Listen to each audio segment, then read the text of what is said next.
1.20 is here with over 100 new features added to the game. Hello there, Ray here. Let's take a look at all of these in under 12 minutes. But before you update, let me remind you that there is a whole bunch of cool rares and discontinued items and mobs that you should collect before updating, which is in this video here, linked below. Archaeology is a big part of 1.20, and in order to do it, what you'll need to have is a archaeology brush, which you can craft up with a feather, copper, and stick. The brush can be used at archaeological sites, like one is hidden inside of the desert temple here, where back in the corner you see that there is some sand, and then you see there is some odd looking sand. This is actually a new block called suspicious sand, and by right clicking your brush onto it, you can reveal what is hidden inside. And digging downwards you can find more of this. Each of them will have a chance to give you some sort of loot. And there is 8 different things you can get out of these, including the new pottery shards. And obtaining pottery shards from brushing suspicious blocks will get you the respecting the remnants advancement. And by using these new pottery shards, you can craft yourself up a decorative pot. And depending on what type of images of the shards you put on which sides of the pot, when you have completely crafted it, will actually show up as those images, where the blank sides will be made out of brick. Making a decorative pot out of 4 pottery shards will get you the careful restoration advancement. You can break them down into their item, or if you use a pickaxe on them, you can actually break them into their materials. Archaeology can also be done at these desert wells, where if you look in the bottom of them, they have suspicious sand down here. And the wells have a different loot table, including different images of the pottery shards and even suspicious stews. While in the desert, look out for new desert villages, which have a brand new mob, and that is the camel. The player can ride them just by right clicking, but you can't control them until you open up the inventory and put on a saddle. Without having to tame them, you can actually control the camel, which is similar to a horse, how it can automatically walk up stuff, but it can actually walk up stuff that's 1.5 blocks tall, so it can walk right over fences. The camel actually has 2 different speeds. If you just push forward, you're walking, but you can also sprint with the camel just like you can with a player. And the spacebar can be used to have the camel dash, which will make it jump over a large distance. Camels can be tempted as well as bred by using just cactuses. And the camel can actually be rid by 2 different players. The first one will have control over it, where the second one will be riding in the back. And the cool thing is the camel is so tall that most hostile mobs can't even attack you. You can also do archaeology at these new runes, which are called trail runes. These structures can generate inside of the different types of taigas, jungles, and old growth birch forest. And these structures only have a little bit of them sticking out the top, but the majority of them hidden underground. And if you clear away all the dirt and gravel, there's actually these hidden cities under it. Speaking of the gravel, a lot of the gravel actually is suspicious gravel, which is like the sand where you can use your brush on it to get loot from within. In the trail runes, there is a rare chance of finding a unique disc. This is the relic disc, and like other music discs, it can be played with a jukebox and produces a very unique music. Suspicious gravels are unique where they can either be one that produce common loot, which is a wide variety of things, or rare loot, which includes more different images on pottery shards. Also at these runes, you can find a new item, the smithing template. Once you get a smithing template, you can use it with a smithing table here, put it in the first slot, and then you can put any type of armor piece as well as any type of ingot or crystal, which produces a trimmed variation of the helmet. So this was a gold helmet, and now it's a gold helmet which is trimmed with diamond in the shape of the smithing template, which in this case is the sharper design. These don't give any types of buff to armor, but allows you to get a wide range of different type of armor that's very unique. So even though you have armor that everyone else has in the game, you can make yours look special. And crafting a trimmed armor at a smithing template will get you the crafting a new look advancement. And if you're really into smithing templates, you can get this advancement here, where you have to get 8 different smithing templates and use them from a wide variety of structures. But once complete, you get the smithing with style advancement. But there is one type of armor trim that is the rarest, which I'll explain more in a future video, so make sure you guys are subscribed. I went through all the main combinations in this video here, so check it out if you're curious which one you want to go after.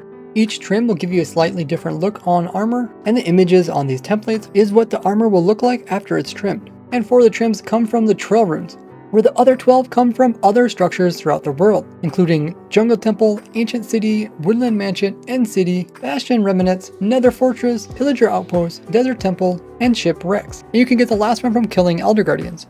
But there are more places where you can do archaeology, like here at the Cold Ocean Ruins. These are the ones made out of stone and have gravel floors, and you can find suspicious gravel here, where you can also use your brush on it to get unique loot, including more types of pottery shards, for a total of 4 more unique pottery shards, among this other loot that you can find. You can also take part in archaeology with the warm ocean ruins, where they'll have suspicious sand where you can use your brush on it to get the loot within. With the 5 archaeological structures, you can get all 20 different types of pottery shards, and every pottery shard has a unique image. And the warm ocean ruins provide similar loot as the cold ocean with different types of pottery shards and one special item. And the special item is the sniffer egg. Getting your first sniffer egg will give you the advancement Smells Interesting. You could then hatch out your sniffer egg by placing it on a block, which will take 20 minutes to hatch, or by placing it on a moss block, it only takes 10. Over time, you'll get these cracks inside of it, showing that it's getting ready to hatch. And once the sniffer hatches out, you get yourself a baby sniffer. And feeding a snifflet will get you the little sniffs advancement. This is a new mob for 1.20 and is the only way you can acquire it. Do this a second time and you get yourself 2 sniffers. And if you wait 20 minutes, they will grow into adults.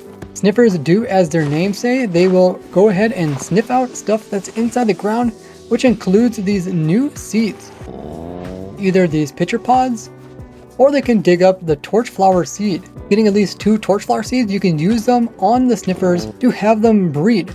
And when they breed, they don't produce a baby sniffer, but instead a sniffer egg, which you can hatch to get more of them. The torchflower seeds can also be planted onto farm ground to get the advancement Planting the Past. And when you bone mill them up and break them off, they will give you the torchflower item. These can be planted as a nice little decoration. A similar thing can be done with the pitcher pod, which can be planted and produces this cool little pot in the ground, and it can grow through a couple different stages before it becomes an adult plant, or you can also harvest it to get a new item called the pitcher plant, which also looks really cool. Unlike other too tall flowers, you can't actually bone mill these to get more of the same item. Alternatively, you can turn them into orange dye or into cyan. But I made this farm here, which lets you get tons of these new seeds easily, and I even made an automatic farm, which will have the seeds automatically planted and grown up, converting them into lovely flowers. But those aren't the only flowers Minecraft added in 1.20. We also got pink petals as well as cherry blossom trees, all in this new biome, the cherry groves, which can be found at a similar location where you can find meadows. Pink petals are flowers that have 4 different sizes. You can get more just by bone milling the flowers or by bone milling the grass inside of a cherry grove.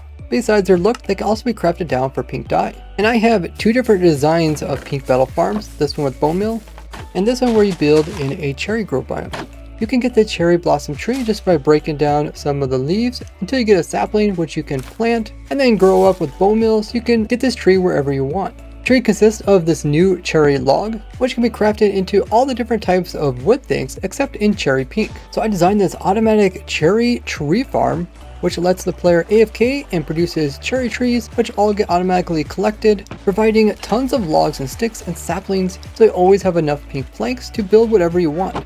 But these trees also have these amazing cherry leaves. So I designed this second machine here, which will let the player get tons and tons of these amazing cool leaves, all while being AFK. But we got a second type of wood in 1.20. You first have to craft the bamboo blocks, and then those can be turned into planks. The planks can then be crafted into all the different wood stuff, including these new cool boats, which are actually called rafts, and the player sits up a little higher in them than they do a normal boat, which includes these mosaic variations, which can be crafted using slabs for both stairs and slab variations of those. So make sure you have one of my bamboo farms built up in your world so you can get tons of bamboo and wood automatically, as wood is needed in order to craft 1/5 of all items in the entire game.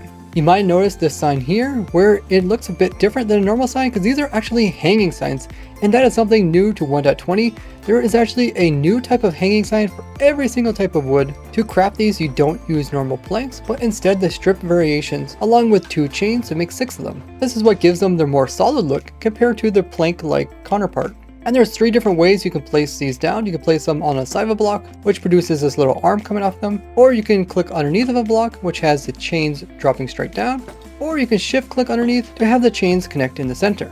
And signs in general got overhauled with 1.20, where you can right click into any sign and edit them by adding text. Not only can this be done on one side, you can actually come back and place the sign in and edit the back side to have its own text. So it can say something completely different than the front. But if you don't want anyone to ever edit your signs, you can always wax them and this will permanently keep them in their state.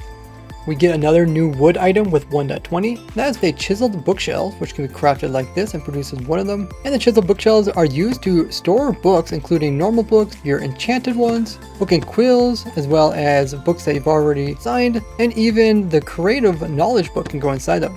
They're also a redstone device, as you can have a comparator read their output. This will give you a brand new advancement, which is called the power of books. But when it comes to the comparator, unlike most containers, it's not actually telling you how many books are inside of it, but instead telling you which of these slots did you last interact with. So if I interact with the very first slot, which is the top left, it will say the first one, which will give a redstone signal of 1. Where if you interact with the last one, it's a redstone signal of 6. Another redstone device we got is this new type of sculk sensor. This is a calibrated sculk sensor and can be crafted using a sensor and some amethyst. And unlike a normal sculk sensor, which ends up hearing any type of vibration, we can actually calibrate this type using a redstone signal. We'll make the calibrated sculk sensor only listen for special things. This can be easily done with a book with 15 pages with a comparator pointing into the amethyst side. So with my handy book here, it tells me if I set it to this page here, the sculk sensor will only listen to if I place down a block. So if I jump, the other sculk sensor hears it, but not this one. Walking also doesn't hear it, but if I place down any type of block, it will then hear it. And unlike a normal sculk sensor, which can only hear vibrations up to 8 blocks away, a calibrated sculk sensor can listen twice as far, up to 16 meters away. Another new redstone feature for 1.20 Minecraft is you can place mob heads on top of note blocks, and when you power the note block, it will play the mob's noises. Zombies, creepers, skeleton, wither skeleton, dragon, but the creative only Steve head doesn't produce any noise. But you might know that we actually got a brand new mob head for 1.20 as well. This is the piglin head, which also produces a noise. To get it, you'll need to get a charged creeper like you do for the other mobs, and then you'll need to have a piglin get pushed over from the nether, and then light a charged creeper, and then when it blows up, it will actually drop the piglin head. And I even invented this cool automatic machine which lets you get the mob heads. So look forward to that video. Now start building all the new 1.20 automatic farms with this playlist here, so you can get the most out of this update. You can help me push the limits of Minecraft just by supporting me as little as $1 a month. And thanks to all my current tier supporters. Thank you for watching. I'll see you next one. Bye bye.